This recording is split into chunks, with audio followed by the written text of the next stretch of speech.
سلام كبرات تختاتلتي أكسماويان مرخة بحفاش عب نايلو معلت مدلاونا نتي عب حدا اوان عزرارابي كوينو زنبرا سراوي تقراي منيو زفر سزرلو بوليتيكاوي عطران زنك ادو كوشمشم دقف تحوحاتن شعبيان عب زبلو كل الترسة قدات زدها بحاتتا حيزنا لكم قريبنا لنا سناي مكتتال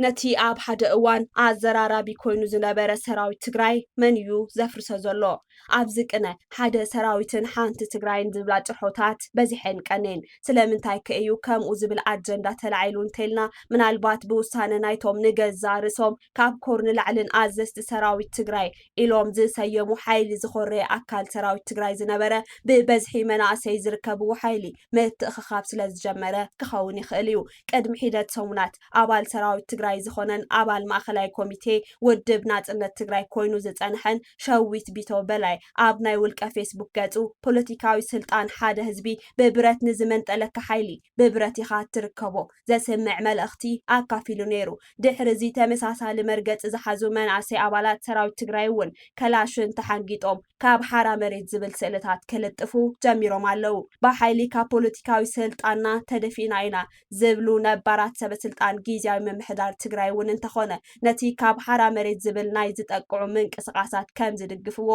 ተናጸል ይገልጽለው እዚ ምንቅስቃስ እዚ ዘስጎም ነጠፍቲ ማሕበራዊ ሚድያን ነታ ሓንቲ ትግራይ ሓንቲ ሰራዊት ዝብል ጽርሖ ሒዞም ደበኺሎም እቲ ድሕሪ ምውላዕ ኩናት ትግራይ ብዝተፈላለዩ ምኽንያታት ከካብ ቤቱ ናብ በረኻታት ትግራይ ዝተጸንበረ መንእሰይ ሓይሊ ሰራዊት ትግራይ ካብ ዝባርነት ሞት ይሕሸኒሉ ዝተጋደለ እዩ ቁጥሩ ዘይናቅ ኣባል ሰራዊት ትግራይ እውን ብግዴታ ብዘይፍቃዱ ናብ በረኻ ከም ዝወረደ ዝፍለጥ እዩ እዚ ሰራዊት ብኣዘዝቱ ኮነ ፖለቲካዊ መራሕቱ ብዙሕ ክሕደት ገጢምዎ እዩ እቲ ናይ ፈለማ ክሕደት ሰራዊት ትግራይ ብኦፕሬሽን ኣሉላ ኣባነጋ ንመቐለ ምስ ተቆጻጸረ ኣብ ክንዲ ነቲ ሰራዊት ዋጋ ዝኸፈለሉ ብሄራዊ ሓርነት ዝምጥንን ረብሓታቱ ከረጋግጽ ዝኽእልን ፖለቲካዊ ምትዕርራይ ዝግበር እቲ ኣቐዲሙ እውን ዝወደቐን ድሕንነት ህዝቢ ትግራይ ናብ ሓደጋ ኣእትዩ ነብሱ ዘድሓንን ሕወሓት ፖለቲካዊ ስልጣን ተመሊሱ ክርከብ ገይሩ እዚ ፖለቲካዊ ሓይሊ ብሄራዊ ሓደጋታት ትግራይ ብዝግባእ ተረዲኡ ቅድመ ምክልኻል ብዘይ ምግባሩ ህዝቢ ትግራይ ኣደዳ ጽንተት ክኸውን ባይታ መድሚዱ ዘረከበን ከሎ ነቲ ሰራዊት መሪሖም ናብ መቐለ ዝኣተው ላዕለዎት ኣዘዝቲ ገና መፈጸምቱ ዘይተረኸበ ጊዜያዊ ዓወት ሰራዊት ትግራይ ነዚ ዝመሽመሸ ሓይሊ ኣሕሊፉ ምሃቡ ካልእ ክሕደት እዩ ነይሩ ካብ ዓለም ለኸ ሚድያታት ክሳዕ ባይቶ ጸጥታ ሕቡራት ሃገራት ንሰራዊት ትግራይ ሓይልታት ምክልኻል ትግራይ ወይ ከዓ TDF ኢለን ምጽዋዕ ኣብ ዝጀመራሉ ኩነታት ኣዘዝቲ ሰራዊት ትግራይ ብቐጥታ ናብቶም ኣብ ወጻእ ዝቕመጡ ካድርታት ሕወሓት ደው ኢሎም መፀውዒ ሰራዊትና ሰራዊት ትግራይ እምበ ሓይልታት ምክልኻል ትግራይ ወይ ድማ TDF ኣይኮነን ዝብል ትእዛዝ ሂብዎ ጸለውቲ ካድርታት ሕወሓት እውን ብቐጥታ ንሰዓብቶም ሰራዊት ትግራይ ወይ ድማ ትግራይ ኣርሚ ዝብል ሽም ከላልዩ ብዙሕ ጽዒሮም ካብ መቐለ ዝወሃቡ መግለጽታት እውን ሰራዊት ትግራይ ብዝብል ኣጸዋውዓ ቀጺሉ እዚ ዝግበረሉ ቀንዲ ምኽንያት ድማ TDF ዝብል ብራንድ ንሕወሓት ዓብሊሉ ሓደ ሓይሊ ኮይኑ ይወጽእ ምንባሩ ዘሻቐሎም መራሕቲ ሕወሓት ብናይ ሕወሓት ፖለቲካዊ ህንጸት ስኖም ዝሸረፉ ላዕለዋት ኣዘዝቲ ሰራዊት ትግራይ ዝወሰንዎም እዮም እቲ ካልእ ምኽንያቶም ድማ እኒ ጀነራል ጻድቃን ምስኒ ጫልቱ ብዝፈጠርዎ ዓለም ለኻዊ ምትእስሳር ብሽም TDF ነቲ ናይ ሕወሓት ሓይሊ የህስሰሎ ካብ ዝብል ስጋት እዩ ብርግጽ መንግስቲ ኢትዮጵያ ኣብ ትሽዑ ግዜ ናብ ኣዲስ ኣበባ ሕጋዊ ኣፍልጦ ረኺበን ዝንቀሳቐሳ ዓለም ለኸ ሚድያታት ኣብ ኢትዮጵያ ሓደ ሓይሊ ምክልኻል ሃገር እዩ ዘሎ ካብዚ ወጻኢ ንዕጡቓት ሕወሓት ሓይልታት ምክልኻል ትግራይ ኢልካ ምጽዋዕ ሉዓላዊነት ከም ምጥሓስ ስለ ዝቑጸር TDF ኢልኩም ምጽዋዕ ሕጋውነትኩም ከንሰርዚና ዝብል ናይ መጠንቀቕታ ደብዳቤ ጽሒፉሎም ከም ዝነበረ ዝርሳዕ ኣይኮነን ንጉዳይ ትግራይ ዝከታተሉ ዝነበሩ ዓለም ለኸ ማሕበረሰብ ትግራይ ድሕሪ ዝኽሉ ህልቂት ከም ሃገር ኮይና ከም እትወጽእን زعملو نيروم انتخونا اتي كابز مسرد جميرو إثيوبياوي سنة حسابا سريصو زنقساقس حوحات نقتهم مناسي عبالات سراوي تقراي قال سخوم نهاجر تقراي يبلوم وشت اجن تقراي اب وشت إثيوبيا تامليسا بفيدريشن تنبرلو مجد يزانا دينيرو نايز حدا مرتعو سراوي تقراي أديس هواك قوزازر قريبو يتباهيلو بCNN مستتابزبه بأمباسادر برهانة قبر كريستوس زمراح ناي واشنطن حوحات وكلتي بهير سبات أكيبو بزعبا محيال سرعة فيدريشن زاتيو ኩናት ትግራይ ብዕሊ ፕሪቶሪያ ዶ ምስ በለ ድማ ኣብ ዓውደ ውግኣት ኣካሎም ዝጎደሉ ኣባላት ሰራዊት ትግራይ እኹል ሕክምናዊ ናብዮትን ዝተመጣጠነ መግብን ይጎድለና ኣሎ ዝብል ጥርዓን ካብ ምቕራብ ክሳ ተደጋጋሚ ሰላማዊ ሰልፍታት ኣካይዶም እንተኾነ እቲ መልሲ ንእታ ዝተጎድአት ኣካል በትሪ እዩ ተወሲኽዋ ገሊኦም ኣዘዝቲ እቲ ሰራዊት ድማ ብመጉዳእቶም ክሓዝኑ ዝገብሩ ፀያፍ ቃላት ተጠቂሞም ዲሂሎሞም እቲ ነዚ ፀያፍ ቃላት ተጠቂሙ ሰራዊት ዝለሃለ መራሒ ሰራዊት ኢትዮጵያን ኤርትራን መቐለ ምስ ተቆፃፀሩ ካብ በረኻታት ትግራይ ንዑ ሓቢርና ናፅነትና ነውሕስ ኢሉ መፀዋዕታ ዝገበረ ሰብ ንናቱ ዕድመ ተቐቢሎም ኣካሎም ንዝጎደሉ ሰራዊት ብጉድኣቶም ከናሹ ዝረኣዩ መናእሰይ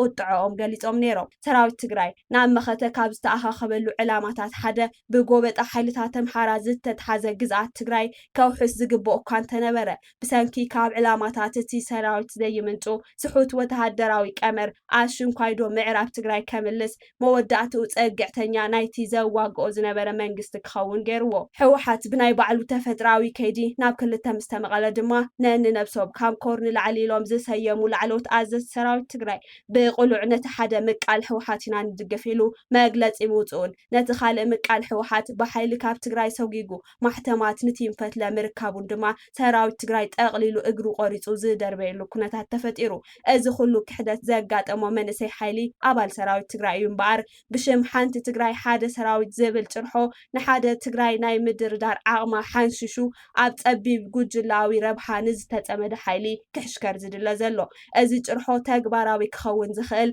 እቶም ናይ ኮር ኣዘዝቲ ኢና ኢሎም ሰራዊት ትግራይ ንሓደ ምቃል ሕወሓት ኢና እንድግፍ ኢሎም ዘውፅዎ መግለፂ ጌጋ ምንባሩ ጠቂሶም ንህዝብን ሰራዊትን ትግራይ ዕላዊ ቅሬታ እንተሂቦም ከምኡ እውን ነቲ ካብ ጌጋ ውሳነ ዝተበገሰ ምንጠላ ማሕተም ነውሪ ከም ዝነበረ ገሊፆም ይቅሬታ ምዝሓቱን ንገዛእ ርእሶም ዳግማይ ናብ ፖለቲካዊ ምትፍናን ሕወሓት ከም ዘይተኣቱ ምስ ኣረጋገፁን ይኸውን ካብዚ ብተወሳኺ መንእሰይ ሓደሽቲ መናእሰይ ሰራዊት ትግራይ ናብ ላዕለዋይ ፀፍሒ ክመፁ ጌርካ ዝበዝሑ ኣዘዝቲ እቲ ሰራዊትን ነባራት ተጋደልትን ሕወሓት ብጥሮታ ክወፁ ባይታ ምንፃፍን ድማ ባህግን ድሌትን ሓድሽ ወለዶ ትግራይ ክግሃድ ስለዝሕግዝ ተግባራዊ ምግባር ሰራዊት ትግራይ ኣብ ትሕቲ መንግስታዊ ማሕበረ ኣትዩ ዝተጣየሸሉ ዕላማታት ተነፂሩ ንኣወዳድብኡ ዝምጥን መሪሕነትን በጀትን ተገይሩሉ እቶም ላዕለዎት ኣዘዝቲ ሰራዊት ትግራይ ድማ ምስጋና ተዋሂብዎም ኣብ ዝደለይዎ ዓዲ ድሕንነቶም ተሓሊሎም ክነብሩ መረጋገፂ ምሃብ ነቲ ሰራዊት ካብ ምፍራስ ኣድሒኑ ዕላማታቱ ክዕውት ተኽእሎ ይህልዎ